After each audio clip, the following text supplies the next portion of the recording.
Macy LeBaron, and this is another edition of Chelsea Hubcats. Today, Sue DeMeo of Paws is joining us for the show, and we also have a regular guest and partner on the show, Laura Appleton, who's our Chelsea Hubcats outreach volunteer. So, Laura, thank you for joining us. Sue, thank you for coming. Yeah. Chelsea Hubcats is a nonprofit organization that was founded about a year and a half ago to focus on the needs of cats within the city. We assist with free spay-neuter programs for cats and dogs, vaccination and microchipping clinics, and rescue. For more information about our organization, you can go to www.hubcatschelsea.com or find us on Facebook and join the team in making a difference for cats. Our phone number is 857-776-2287, and our email is hubcatschelsea@gmail.com. Mary Ann would be happy to hear from you and would love to have you join our volunteer team. So today's show, I'd really like to focus on the work of Paws, what you've done over all the years, its history, what the programs are, what the organization offers. But first, Sue, can you tell us a bit about your background and how you got involved in animal welfare? I can try. Well, professionally, I was in financial services and international banking, and moved on to documentation management and training. And I had absolutely nothing to do with animals except for a love of pets. But then one day, I had one cat and two dogs only. And my cat started. Why? I was looking for another cat, actually. Okay, all right, good. I feel better now. I wasn't looking for a cat in this particular way. My cat started peeing at the door. I'm thinking, what's going on? So I find out there's a stray cat on my porch. And I call my vet, and I said, what am I supposed to do? How do I manage this? Because this is not a way to live, and I don't know what to do about this cat. So she said, I know someone. Her name is Esther Nowell, who happened to be the founder of Paws. And she said, I'm sure she'll have an answer for you. So, of course, I contacted Esther. She taught me how to trap. I trapped the cat. I fostered the cat. I adopted the cat. And then I started fostering for Esther. And this was back in 1999, maybe 2000. And by 2002, I was the president. So what is PAWS? What does PAWS stand for? So PAWS stands for the Protection of Animals in Wakefield Society, Inc. Can you say that again? Yeah, Protection of Animals in Wakefield Society, Incorporated. Wakefield. Okay. Wakefield, yeah. So it was founded in Wakefield. Okay. It actually grew out of the Canine Control Committee that was given to Esther. And then Esther decided to work on making it a nonprofit. And in, let's see, I think it was October 11th, 1982, they had their first board meeting. And then it was mostly dogs, because they were working for, basically dog animal control. And eventually, it started being cats and turtles and guinea pigs and pretty much anything that came along that Esther was asked to take care of. And she would find somebody to do it. So without knowing more other than meeting you here today, I don't know much about Paws. So it's Wakefield based. Yes. And its genesis was with animal control within Wakefield, Yes. and then it kind of grew beyond that. It grew beyond that. And it basically separated from the town, became a nonprofit 501c3, and it was completely all volunteer. It always has been. So once I came along, we were still in the trapping mode and taking care of all the colonies in the area. And I guess I probably did a bad thing, according to Esther, when I started making a website and putting us online. And she was really, really nervous about people calling us from China or something. But we maintain our focus on Wakefield, Reading, Linfield, and Stoneham.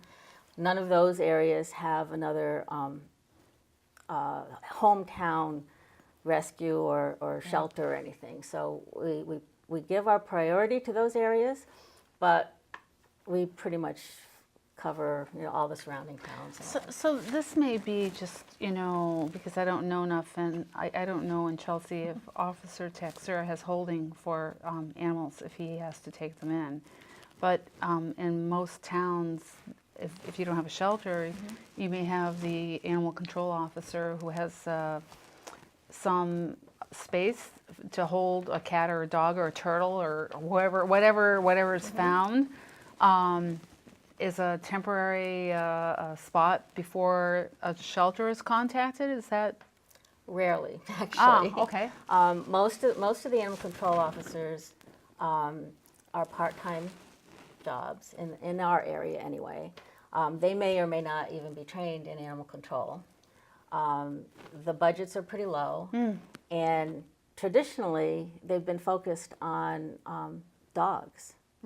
So the dogs they'll sometimes take in, and they'll either have, I think there's one of them has a pound, but most of them will have a contract with the local veterinarians. And then PAWS has an agreement with many of the veterinarians that once the time is up and nobody's claimed the dog, if that happens. Or cat, or turtle. Cat. Well, mostly these are the dogs. The cats will come in, they'll just call me or PAWS directly. Okay. And then we'll take them in. But we do work with the vets to make sure that any of those stray animals, then we'll take on whatever is needed to be done, whether it's medical care or something, and then hope to find a home. Or find another group that can better rehome them if it's a dog, for example. So in your community, PAWS supplements what's available with part-time ACOs in the communities that you've mentioned. Right. And how many times do people call up and think that you are publicly funded? All the time. I know, isn't that crazy? All the time. It always used to amaze publicly me. funded and paid, And- personally right. paid. And they don't understand that it's volunteer work. It's all fundraising and working hard with Exactly. that. And so specifically, what sort of programs does PAWS offer? Okay, well, obviously we have we're a foster care network. We do not have a shelter. And we have foster care. We do medical care for all the animals that come in. Make sure they're spayed and neutered before they get adopted. They also get their shots. They get microchipped. And sometimes they get a dental or whatever else that makes them, that's necessary for their health care. And in the meantime, we look for permanent homes. And we have a website, pawswakefield.org. And we also have adoptions every weekend on Saturdays from 10 to 1. At our new location, we just moved we moved out of the basement where I used to store everything, and now have a storefront at 411 Lowell Street in Wakefield. Nice. We are having our grand opening in a couple of weeks, and we're looking forward to being able to meet more people that way. We've got a lot more room to have people come in, bring the cats in, either for an appointment or bring them in every Saturday and let people get to meet them. You also do some vaccination clinics periodically too. We do, don't yeah. you? No, we partner with VCA Wakefield Animal Hospital, so we do the annual rabies clinic, usually in April every year, and we've tacked on microchipping with that as well. So. And what's your organization's opinion or thoughts about community cats? Community cats. Well, it's interesting because when it first got started, there were cats everywhere. There were lots of need for trapping, and there were a lot of colonies of cats that we were managing, taking care of. And nowadays, we do trap every once in a while. There are certain areas that we find cats in, or people call us, but 90% of those cats are friendly. They might be really scared at first, but then we find out that they're really, they had to have had a home at some point. I think we have returned maybe 2 cats in the last year, Wow. when it used to be 10 cats, Right. or all of them. Right. Yeah. Right. What do you mean Yeah. return? Return to their colony where they came from. The big change too is then we had colonies to return them to. Now even the locations that we're taking the animals out of, they're dangerous locations. So it's sometimes hard to bring the cat back, especially if it's only one cat. Right. And Right. they Could you describe what a dangerous location would be? Well, I'm putting aside the other wildlife that tends to be a danger as Right. well. Most of the locations are usually industrial. There's big trucks and things that are really, it's just not a good. So dangerous might be like, I don't remember too much about where you are in relation to Route 1 because it's a highway. And there are businesses yep. on the highway. And Right. some people find a mother cat with kittens just, behind some storefront on Route 1. And Yep. think, well, we can take care of the cat, we'll trap it and take care of the cat, but returning the cat to that. You can't return it Yeah, to that's that. a dangerous. Yes, That's a yes. like Yes. also potentially, and I know I've heard that this happens. People might think, well, my cat's better off outside, so I'm going to go to the park or the woods or somewhere that's not industrial complex, but it's equally as dangerous there, right? Because of the wildlife. Sure. Yeah. Right. I've been called more than once to the island on Route 1 Yeah, to pick up animals. yeah. So, but, Very, very, very challenging. and- yeah, yes. Yeah, that's Yeah. tough. So, you mentioned a little bit about how you've seen things change for cats over the years.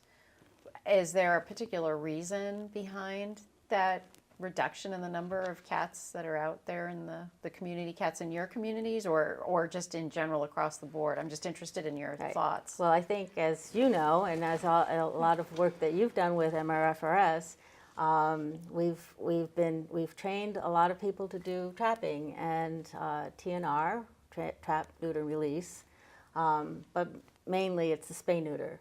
We are reducing the population, which from the population that it used to be, it's a good thing. Right. So we're just not seeing as many wild feral cats. What about kittens? Well, I'm seeing a lot of kittens, but And that's just But because in general- people know you. They're not Right, necessarily right. specifically coming from your target area of 4 towns. Correct. I mean, you are getting a population of some kittens from the 4 getting- towns, but you're also taking kittens in from outside of Well, that region? yeah, we are. If we have a foster home, we'll take in kittens and adults. So we're actually seeing a lot from 2 different ends. We've got the kittens coming in because people still have pets that are not spayed or neutered, and they get outside, or they accidentally have something happen with the other male cat in the house. And, Right. so we see those coming in. But we also, I guess, the other side of it is we're also seeing a lot of elderly people who can no longer take care of their cats. And so we're getting cats that are coming to us because the family doesn't want to take care of them, and they can't stay with their original owners, or the owners pass away. Right. So we're getting some of the older cats and or a lot of older cats and a lot of kittens. Are you getting a lot of calls from any particular communities, outside of your 4 towns that you might call like a hot pocket, or an area where there's really tremendous need for assistance? I would say right now probably Saugus and Lynn I get a lot of calls from. And again, sometimes we can help and sometimes we can't. I've had some calls from Chelsea. We've gotten a lot of cats from there. Just recently, or like for the last maybe say 10, 15 years you've been the last few years, so not recently, but I had a case. Let's see, it's already 2 years ago, which doesn't seem possible, but we had 10 cats in an apartment that somebody called. We have a 24-hour. We call it a 24-hour response line, but it's actually a voicemail system. We have our volunteers pick up the calls and messages and whether they're and emails throughout the day. And I had a volunteer pick up saw a message come through about kittens in abandoned in an apartment. So of course she called. It was 10 o'clock on a Sunday night, and the woman was threatening to just throw the whole bunch of them out on the street. So she drove down here and picked up 2 mom cats and 8 kittens and brought them back in. They were... Somebody from this community suggested they would throw the cats, the mother cat and the kittens out? I'm sorry, but yes. Okay. And and I'm not sure that they would ever have done that, but I think some people try to be very dramatic so that they can get a response. They can get a response. So who knows? But it's tough, because people do feel like they have no option, and they don't know what to do. And hopefully, by having a dedicated community program, we're able to pass out the information that there's an opportunity for assistance. Exactly. And that's the one thing that I like about the fact that we have a lot of organizations that are dedicated to specific communities, because there's a lot of intimate participation and support within the community, so that people don't feel so lost, because it's great that we have the support of larger organizations like the MSPCA or Animal Rescue League, but yet they're not in your backyard, and you are the organization that's in the backyard. The folks on our committee, they're in the backyard. Most of the people are residents, of Chelsea and that kind of thing. So it's really important to be able to have that sort of neighbor to neighbor contact, I think, so that then people don't feel like they're just sort of on their own, and can get some of that extra support. That's a really good point, because sometimes when you call the MSPCA or the ARL, they'll say, we'll help you, but we can't help you today, and we may not be able to help you tomorrow, but maybe sometime this week. And at that point, you need to solve your problem faster. Right. And I think that happens with all of us, because on any point in time, we may or may not have room, or in our case, a foster home. So we keep a list of all the organizations that we know of. We tell people to go on. We give them all the groups in their area.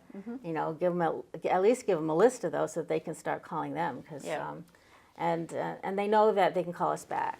So I think it gives them a little more hope, and they're not quite as panicked, and they realize, well, maybe it won't be today, but they can, we've got a bunch of options. And it's important, and just even having a live voice to talk to somebody is very helpful. So many times people would say, thank you so much for calling back and talking with me, and all the time, even though I'm like, I don't want to hear about Aunt Millie and the whole story, but I mean, you don't want to, but you need to, to be able to be supportive for the folks.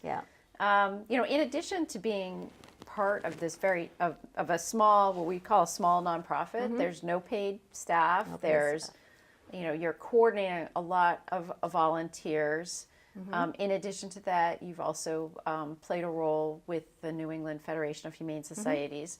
Can you tell us what that organization is and how you got involved with it? Sure. Well, the New England Fed it used to be just a group of, I think it was state representatives for animal care in each of the states. And it has grown to be over a wide area with not just professionals but volunteers, and they provide an annual conference in April, and it's excellent. I mean, they bring people in from all over the country, lots of different topics. And that's one of the places that actually I think Esther had told me about it. So I thought I wasn't expecting to be running an organization at that point. I didn't have the experience of Esther or anybody else. So I turned to the Fed. I went to the first conference. I got to meet some people. I probably met you there. Yep. I know I met you through the Fed at some point. Yep. And I gained a lot of help in in learning what I needed to do to run a small organization and to do all the things we do for the animals. So, I mean, I then, of course, volunteered to be on the board. I was on the board since 2005, I think. Well, either as an advisor or as a board member. And I just termed off my board membership last year. So you've been active in the cat community for many years and many organizations. Yeah, it's been a while. Time flies.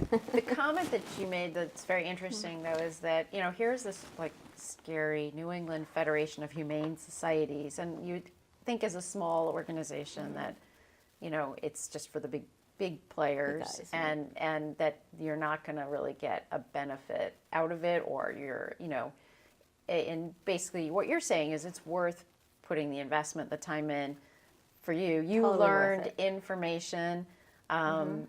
You know, Well, I've managed a lot of volunteers. I think that's one of the hugest challenges is recruiting, managing, using volunteers effectively and efficiently and happily and all that kind of stuff. And are there any tips that you maybe have gleaned either from the Fed or just from your own personal experience about how to work with volunteers? Well, I think, first of all, except for the fact that we're not getting paid, I really treat them as this is a job, this is a responsibility. Most of the people who are coming to us are really, they love animals. They want to do something with animals. So, some of them can't have animals themselves. So, so they're looking forward to, you know, working with, say, as an adoption counselor and just helping out with adoption days. And sometimes even going to someone's house and helping to socialize some of the cats in someone else, in another foster home. So I think we try to find what's going to make the people really want to continue with volunteering and making it worthwhile for them. We also get a lot of kids who need to fulfill their requirements for community service, and so we're always trying to think of things that can be beneficial to us at the same time doing something that's going to help them, and you know, and a lot of times it'll also help them learn more about the animals, and I think that was one of Esther's really big projects, is to try to make sure that we always had some education going on. So. It's very interesting. I mean, we have quite a few volunteers involved, but we also have quite a few people who shoulder huge burdens, you know, for their organizations. And there comes times where they get exhausted. Do you see burnout? Absolutely. Burnout, compassion fatigue, Yeah. sort of all of these other things. Do you see that Definitely, in yes. your field? Yeah, and especially when we're dealing with animals and some of them don't survive. They're you know, whatever illness or diseases, things happen, and when that happens over a period of time, that's really hard to deal with. So it's emotional, it's, you know, heartbreaking, and we need to find ways to make sure that we're not overburdening ourselves, give ourselves a break. We do have, we know several people in the area who do great courses on compassion fatigue. And of course the Fed and other groups will occasionally provide these, you know, courses, you know, to the public, so that you can, you know, if you feel you want a group to go. I've done it a couple of times with with groups of volunteers, especially groups of fosters who have been through a pan-Luc epidemic or something like that. Can you talk about what pan-Luc is for people that don't know? Good idea. Panleukopenia is one of the very deadly diseases that we vaccinate animals for. I think a lot of people will sometimes refer to it as distemper, which is not exactly the proper term, but that's what we think of.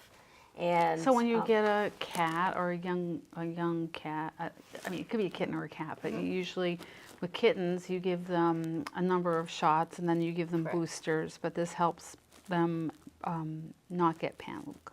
Exactly, it protects them again from that disease, and usually there's a couple other, calicivirus is another one that's in there, but rhinotracheitis, I believe too. But the pan-Luc is the one that's the scariest, and can kill kittens very quickly, and adults too. And can you just describe how it manifests itself with an animal? I mean, if you're seeing a cat that's been taken in from the community and is in a foster home, I mean, that's something you'd recognize right away, or Not necessarily.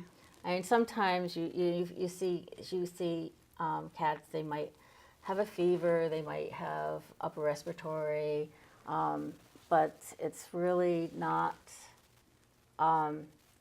Well, at least not to me, unless you're. I mean, I don't know if there's a way to test for it, but it's not evident for sure that this is going to be panleukopenia. But we have a policy when we bring in any unknown animal. Is to keep them isolated or keep the group isolated until we've had a chance to have them evaluated, get their vaccination started. We start the vaccinations as soon as we can, and a lot of times that will at least ensure that we're not spreading it, and hopefully give them enough protection so that, you know, if they were exposed, they're not going to. And if something happened where you took in a cat and put it in through your network to a foster home, and this cat had pan-Luc, and I mean, would that cat be infecting other animals and people in the house that are fostering? I mean, or is it really a cat disease? Oh, it's a cat disease only, a feline disease. So only, it's, yes. It could affect other cats in the home, right? If those cats don't have their vaccinations, Right. Which is of course why we require that all foster homes have their animals are up to date, or at least prove, you know, if they can't have a certain vaccination. This happens a lot with rabies vaccinations, that they have adverse reactions to them. So we do a titer and make sure that they're at least protected, or they don't foster, Right? Because we don't want to bring them in and have any of those kinds of tragedies. What other sort of diseases do you either check for or worry about? I think the only one I worry about, and most of us nowadays, is feline leukemia. It used to be FIV, the feline I can't Virus, remember. right. Yeah, immunovirus. It's like HIV, but it's not really. Right. But it's only for cats. It doesn't spread. And now we've learned that it really doesn't even spread that easily. So an FIV cat is perfectly fine in a household of non-FIV cats, and we have that all the time. So it's really just the feline leukemia is much more transmissible, and we test for both of them, because traditionally all of the groups still do that, or most of the groups do, and people who have had an experience in the past, they want to know that the cats have been tested and that they're at least free of the FIV and feline leukemia. And you said FIV cats, if you find one that has it, cats can coexist. Yes. But for feline leukemia, that's not always the case, right? Yeah, I mean there are vaccinations you can if you have one if you choose to want to have a feline leukemia positive cat and you have another cat that isn't, you can vaccinate the other cat. That's totally up to the owners. But Yeah, and there's an organization in Arizona for the last 3 years that offers free feline leukemia vaccines to the current cats in the house, and they adopt out FeLuc positive cats in, and they've had no transmission of the disease whatsoever. Well, that's good to hear. Yeah, so there's definitely another option out there Right. in the works for feline leukemia positive cats. What about FIP? FIP is a tough one. 'Cause a What lot does of- that mean? Other than the fact that it's tough. But, Feline infectious peritonitis. Right. okay, Yeah. Etched in my brain. Yes, I've had quite a few cats at least have been diagnosed or as that's what it was. I think sometimes it's a tough one because it's a coronavirus that all cats are exposed to. It's all, well, probably Right. all of us are Right. exposed to. It's everywhere. But in some cats, their genetic makeup allows this coronavirus to mutate, and that mutation causes FIP. And I had 2 kittens, 2 brothers, and one of them developed FIP at about 4 years old, and we lost him. And the other one lived to be 17, I think. Oh my goodness. So- Wow. so what did that look like when you discovered that the first kitten cat had FIP? Yeah. Well, he started losing weight, having a cold that he wasn't getting rid of. We would, bring him into the vet and we test him for all sorts of things. And it's hard to test for FIP because because of the fact that it is a coronavirus. It shows that, oh yeah, they've been exposed, but you can't know that it's developed into that disease. A lot of times it ends up being just the default. If we've done everything we could to try to cure whatever it is that the cat has and nothing works, it's probably FIP because we don't have a cure for FIP yet. So it sounds like a lot of these diseases that might impact cats are virally oriented, except with the leukemias, right? Right. And those are the challenges, and it's the challenge and the risk that we all take when we decide to adopt, take in a kitty.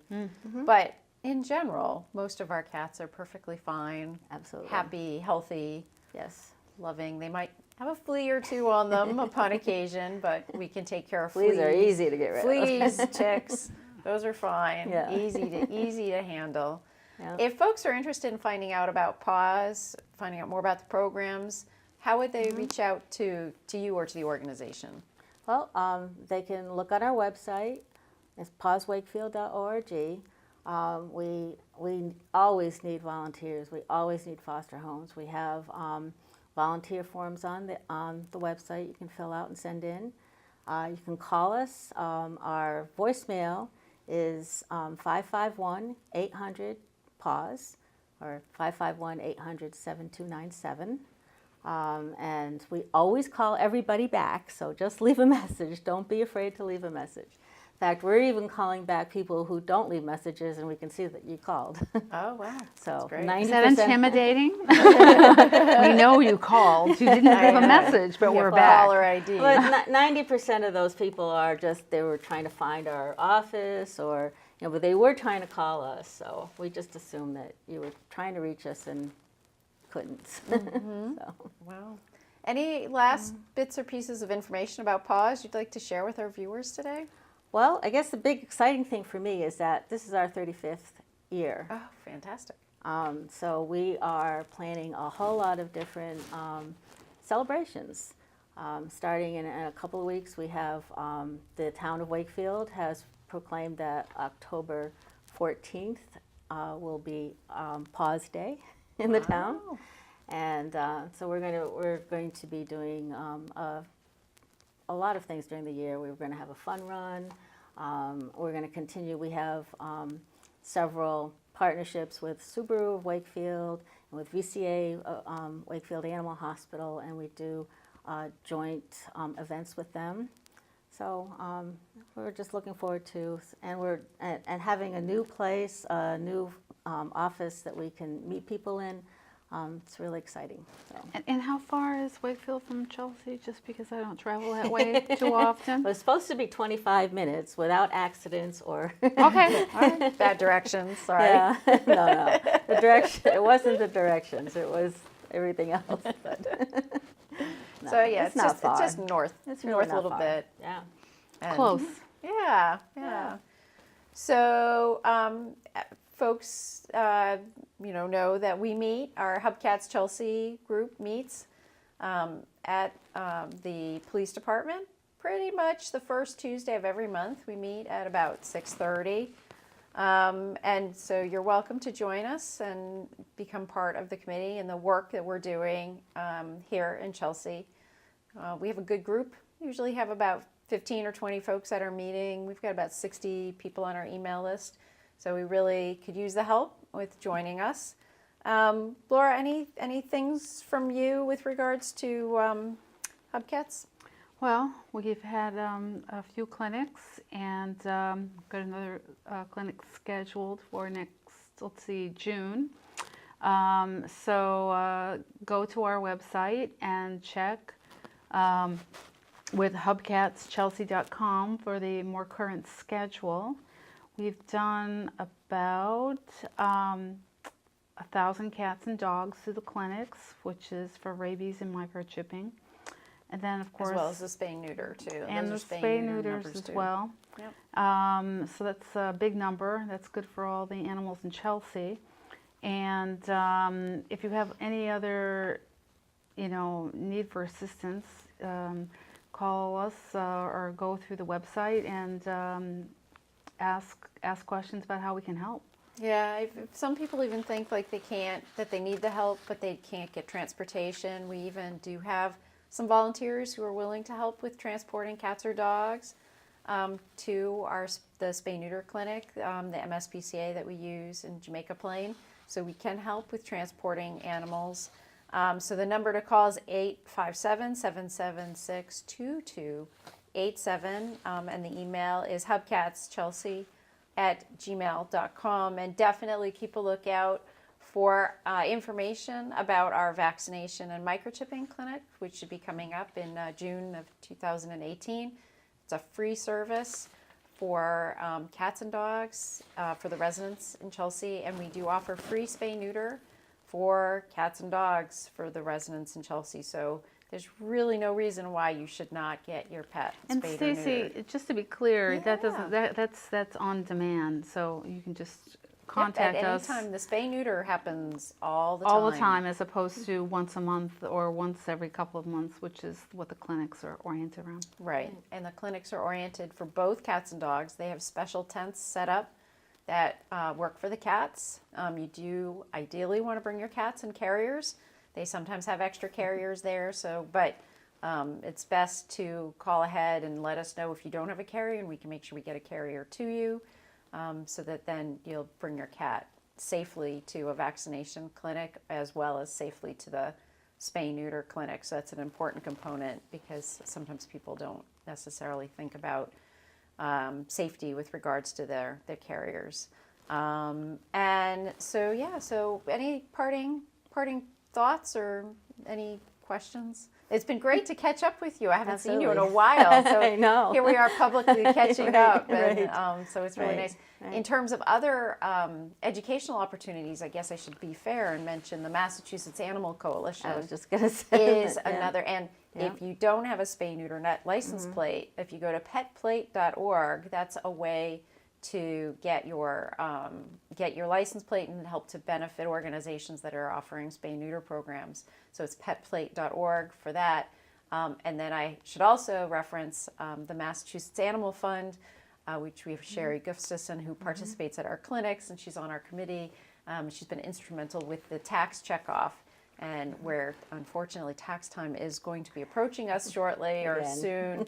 It's I think it's line 32F, but don't quote me on that 100%, but it's in there, and you can do a check off and do a $1 donation to a fund that will help support spay neuter all across the state, and that's a program that's administered through your local animal control officer. So that benefits Officer Texiera as well as the other animal control officers across the state. But anyway, it's been fantastic catching up with you, Sue. Thank you for coming. Thank you for Appreciate inviting it. me. Laura, as always, thank you for coming and helping out and being a fantastic guest on the show too. To donate to Hubcats Chelsea, you can always go to www.hubcatschelsea.com. Find us on Facebook. Join the team to help make a difference for cats and dogs in the city. Our number is 857-776-2287, and email us at hubcatschelsea@gmail.com. Thank you so much for joining us today, and we'll be sure to see you next time. Please remember that there'll be no cats left behind in Chelsea.